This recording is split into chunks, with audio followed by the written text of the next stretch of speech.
Before we get into today's video, I want to talk to you guys about the OneFootball app, because over the past weeks and months they've been adding loads of great new features, especially for residents in the UK and in Ireland. For example, you can now get highlights for competitions like La Liga, Liga Portugal and the DFB Pokal, as well as the Serie A.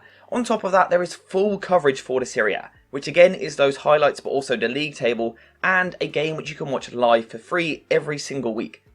That's right, a game which you can watch for free, zero cost, live on the OneFootball app. This weekend it will be AC Milan at home to Spezia, which I'll be looking forward to watching, and also to make sure that I don't miss the game, I will be using the stream reminder notification. If you're not a resident in the UK or in Ireland, fear not, there are still plenty of features that you can find on the app, and I really recommend that you use the Discover page, which will show you loads of great content all over the app, including worldwide coverage of the Indian Super League. There really is something for everybody on this app, so make sure to use the link in the description down below and download the OneFootball app today. Hey guys, welcome back to the AJ Analysis channel, where today we are talking about Manchester United's rather odd performance and win over Real Sociedad in the Europa League.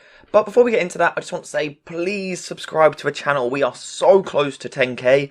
A high percentage of you guys aren't actually subscribed that watch these videos, so please, if you could subscribe, it would be a massive help. But time to talk about this game, and like I said, United really weren't very good at all, and it's a bit of a weird performance to look back on because everyone's kind of disappointed, but Manchester United won. So it's a bit of a weird one. We of course knew that United needed to win by 2 goals to top the group. They didn't, they won 1-0, which means they now have to play an extra 2 games after the World Cup, which is going to be a bit of a pain for Ten Hag and the players in such a congested fixture list this season. But United didn't deserve any more than a 1-goal win, and actually they just weren't good enough. And one of the problems that they had was the approach of Real Sociedad. Now, I thought Sociedad might sit off a little bit at times. Knowing that United needed 2 goals, I wondered if they were going to try and sit in and absorb the pressure and then play on the counter-attack. But that's not what they looked to do, and actually they got in the face of Manchester United. And they're one of the first teams to do that in recent weeks, and United struggled with it. And I wouldn't necessarily say it was because United aren't good at getting out the press. I would say it was because they faced a very awkward formation, and actually the same formation that United struggled with in the second half against Chelsea, the 4-4-2 diamond. Because what playing the 4-4-2 diamond allows you to do is match up a lot of Manchester United's players. So we know that on the ball, United often put Casemiro as a solo pivot and move Eriksen higher up the pitch. And this suited Sociedad perfectly. They had the 2 strikers who could match up with the 2 centre-backs, they then had the attacking midfielder on Casemiro, and then, depending on what way the ball went, they then had the midfield covered as well. So for example, we can see here that you can't play to the centre-back, so the safe ball is out to the fullback. So let's say it went to the left-hand side to Shaw, Mendes would then come out here, Zubimendi would come here, and then Marino would drop in on this side. Say the ball went out the other way, Marino would come out, Zubimendi would come across onto Donny van de Beek, and then Mendes would tuck in on the other side. And actually, for large periods of the game, especially in the first half, this was actually kind of as far as United got. United just couldn't really figure this out for most of the game. Now, the one bit of success they did have was when the midfielder was a little slow to come out and press Dalot, and we know that Dallow's got a pretty good long pass and a good bit of vision on him. When he was then able to switch the ball and play it to Luke Shaw on the other side, United then had some success looking to get forward, and this was kind of their main way of doing it. Dalot switching it out to Luke Shaw getting the ball to Garnacho, who was then able to attack from there, and Garnacho was the one positive of this performance. This was a really bad display from Manchester United. Garnacho was the one positive. Every time he got the ball, he looked to make things happen. He's aggressive in the way that he plays, but also tactically, I think he's quite intelligent as well, which wasn't a side of his game that I was necessarily aware of. But in his last couple of appearances, we're starting to see that, which is actually really exciting to see in such a young, raw player. That tactical intelligence is a really good thing to see. And like I said, I thought he was the only United forward that really got into the game, and that isn't necessarily the fault of the forwards, they just didn't get the ball. I saw people criticising Donny van de Beek at half-time, saying he didn't have enough of an impact, and yes, that is true, he didn't have a big impact on the game, but it wasn't his fault. If United can't get the ball through the first third of the pitch, then how are these attacking players meant to get the ball? Because we could say Ronaldo didn't do much, and Bruno Fernandes didn't do much. None of the United forward players done much, but it's because they just couldn't get the ball. It weren't a lack of movement from Ronaldo, it weren't Donny van de Beek picking up the wrong spaces, it weren't Bruno Fernandes being too wide. Sociedad just done a really good job of pressing Manchester United, and United didn't really deal with it. I am just going to quickly interrupt because we do have another sponsor for today's video, and that is jerseyfifa.com. The website you need to head to right away to get yourself the latest and greatest football shirts, all at an extremely affordable price. The link will be in the description below, so head there right away to get yourself a great shirt, again at a great price. Now back to the video. The one other way they kind of did have some success at times was when Donny van de Beek would drop deeper and wider on the right hand side. Because of course the Sociedad holding midfielder couldn't follow him all the way because that would leave Ronaldo free.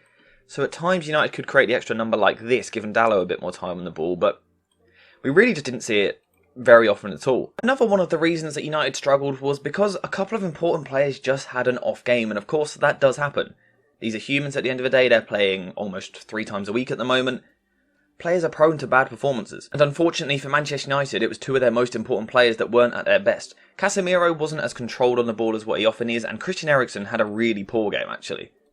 Casemiro was just slightly below his normal level. Christian Eriksen was actually poor, just genuinely not very good and almost detrimental to United on the ball at times. And it allowed Sociedad to win the ball back in these areas and get at United.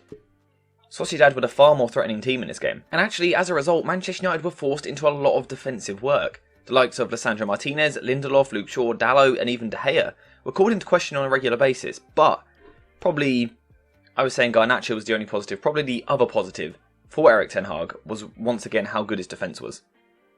And he has got this defensive setup at Manchester United so right at the moment. And Lisandro Martinez in particular, I done a video on one the other day, and even that video probably didn't do justice to how good he has been this season. For me, probably the best centre-back in Europe in terms of form at the moment. He's just been wonderful, and it's that aggression he plays with. It really is so good. Players just don't get a sniff in the box at all. Lisandro Martinez, I can't speak highly of him enough. I smile just talking about him because he is so good at football. He is so good to this Manchester United team. He is so important. But I thought Dalot was impressive defensively once again, as was Luke Shaw. And also Lindelof dealt with the aerial battles quite well. Considering this was Lisandro Martinez and Lindelof playing up against Sorloth, 2 players not great in the air against someone who is very good in the air, Sorloth didn't really cause Manchester United any problems at all. The problem was United didn't cause problems going the other way. Now eventually we saw Ten Hag make some changes, and they were a bit odd, the changes, and it was kind of summed up by Eriksen going across to Ten Hag when the changes are made and being like, what's going on here, what are we doing? So let me just try and put on screen now what Erik ten Hag switched to. So Manchester United essentially switched to what was a 3-3-3-1 formation. Not a formation you'll see very often, with Luke Shaw and Dalot playing either side of Lisandro Martinez at centre-back, a midfield 3 of Christian Eriksen, Casemiro and McTominay, Garnacho wide left, Bruno Fernandes wide right, with Marcus Rashford in behind Ronaldo, and it just didn't really work. I think for me, one of the reasons this didn't work was because you now had Shaw and Dalot being a bit more restricted. Now, all season long I've been talking about how Shaw and Dalot are 2 of Manchester United's most important progressors. And it's because usually when they play fullback, they're kind of given a licence to step forward, they're given a licence to invert, overlap and make different runs. Playing in this system didn't allow them to do that. And it really made it difficult for United to progress the ball. And as a result, this midfield shape, is it a 4 in midfield, a diamond in midfield kind of, really didn't do anything. Scott McTominay didn't impact the game at all. I can barely recall a touch of his. Rashford got into a couple of really good positions, and Rashford was probably the player that disappointed me a little bit in the second half because he got in some really good areas. In transition, in this sort of space here where he is so much better, so much quicker and sharper than Zubamendi, he just didn't do enough.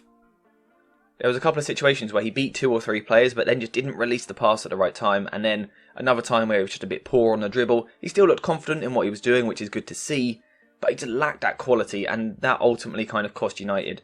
Bruno Fernandes on the right wing, I thought it was okay to play him in his position. United have a lack of right wingers at the moment, so I don't mind that, but he just didn't really get into the game. He would have been more suited if United were dominant. United weren't dominant, and that will probably be the big concern for Erik ten Hag from this game. United didn't control the game at any point. I don't think there was even a 5-minute spell where I would say Manchester United were in control, and Ten Hag is partially to blame for that. Particularly in the second half, the changes he made were just weird.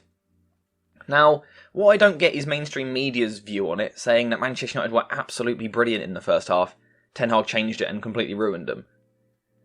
I don't know what these pundits watch. I don't know if they watched the same game, because Manchester United were horrendous in the first half. If Garnacho hadn't shown a bit of individual quality to get the goal, there is no way people would be saying United had a good half. But because United scored and were winning, everyone goes, oh, they must have been great, they were brilliant, why change it? It's so silly. Sociedad were by far the better team in the first half. Manchester United were really poor and absolutely no control. Ten Hag didn't change that. His changes didn't stop United having control because they never had it in the first place.